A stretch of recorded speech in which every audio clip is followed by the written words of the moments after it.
amani sitin kijebu amani jirun tolte sumani tetis ni tolti anani hoggas tolti jiruni uma hishakin amani jalalti tetun namite naman kobati nabate jalalti tetun bubulti diga kama makamti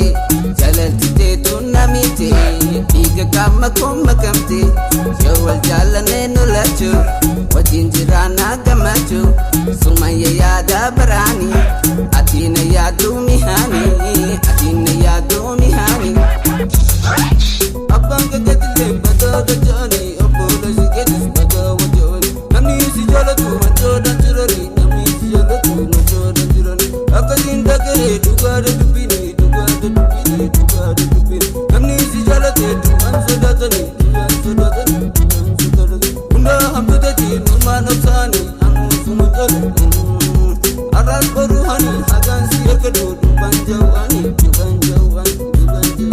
Duganjawani sida benjiranu hangam baduani jalatitum fala kopantawani istalikhya khoba Romeo fi Juliet sirran hafuhani tumtu jacha moti garta MC tau ammani barta khunoni garta pardis barta dubbi barta gulfe sim barbadu dubbi barta arnani garta boruni dalta khapene chalta hijiba garta dugani barta jalala qabta jalli fi zamzami khonno basime akuma anani sinjala dabar halani